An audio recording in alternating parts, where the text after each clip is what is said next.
मत्ती रचित सुसमाचार चैप्टर 1। अब्राहम की संतान, दाऊद की संतान, यीशु मसीह की वंशावली। अब्राहम से इसहाक उत्पन्न हुआ, इसहाक से याकूब उत्पन्न हुआ, याकूब से यहूदा और उसके भाई उत्पन्न हुए। यहूदा और तामार से फिरिस व जोरह उत्पन्न हुए। फिरिस से हिस्रोन उत्पन्न हुआ और हिस्रोन से एराम उत्पन्न हुआ। एराम से अम्मीनादाब उत्पन्न हुआ, अम्मीनादाब से नहशोन और नहशोन से सलमोन उत्पन्न हुआ। सलमोन और राहाब से बोअज उत्पन्न हुआ। बोअज और रूत से ओबेद उत्पन्न हुआ और ओबेद से यिशै उत्पन्न हुआ और यिशै से दाऊद राजा उत्पन्न हुआ।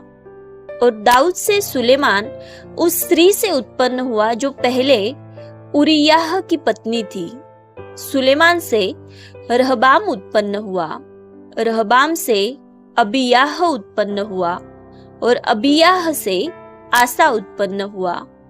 आसा से यहोशाफात उत्पन्न हुआ, यहोशाफात से योराम उत्पन्न हुआ और योराम से उज्जियाह उत्पन्न हुआ। उज्जियाह से योताम उत्पन्न हुआ, योताम से आहाज उत्पन्न हुआ और आहाज से हिजकिय्याह उत्पन्न हुआ।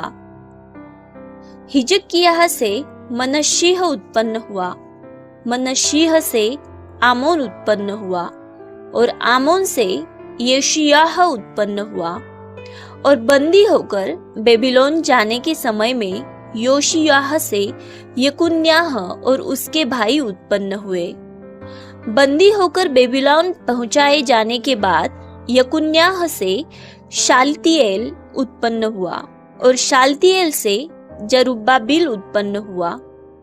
जरुब्बाबिल से अबीहूद उत्पन्न हुआ, अबीहूद से इल्याकीम उत्पन्न हुआ और इल्याकीम से अजोर उत्पन्न हुआ।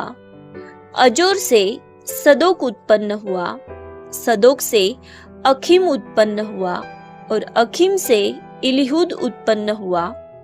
इलीहूद से इलियाजार उत्पन्न हुआ, इलियाजार से मत्तान उत्पन्न हुआ और मत्तान से याकूब उत्पन्न हुआ। याकूब से यूसुफ उत्पन्न हुआ जो मरियम का पति था और मरियम से यीशु जो मसीह कहलाता है उत्पन्न हुआ।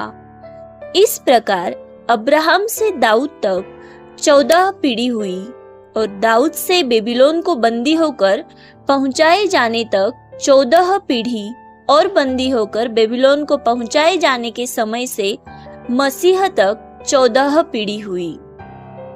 यीशु मसीह का जन्म इस प्रकार से हुआ कि जब उसकी माता मरियम की मंगनी यूसुफ के साथ हो गई तो उनके इकट्ठा होने से पहले ही वह पवित्र आत्मा की ओर से गर्भवती पाई गई।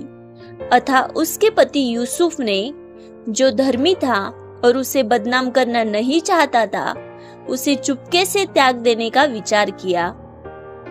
जब वह इन बातों को सोची में था तो प्रभु का स्वर्गदूत उसे स्वप्न में दिखाई देकर कहने लगा, हे यूसुफ, दाऊद की संतान, तू अपनी पत्नी मरियम को अपने यहाँ ले आने से मत डर, क्योंकि जो उसके गर्भ में है वह पवित्र आत्मा की ओर से है। वह पुत्र जनेगी और तू उसका नाम यीशु रखना, क्योंकि वह अपने लोगों का उनके पापों से उद्धार करेगा।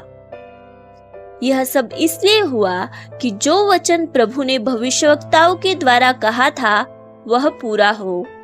देखो, एक कुंवारी गर्भवती होगी और एक पुत्र जनेगी और उसका नाम इम्मानुएल रखा जाएगा, जिसका अर्थ है परमेश्वर हमारे साथ। तब यूसुफ नींद से जागकर प्रभु के दूत की आज्ञा के अनुसार अपनी पत्नी को अपने यहाँ ले आया और जब तक वह पुत्र न जनी तब तक वह उसके पास न गया और उसने उसका नाम यीशु रखा।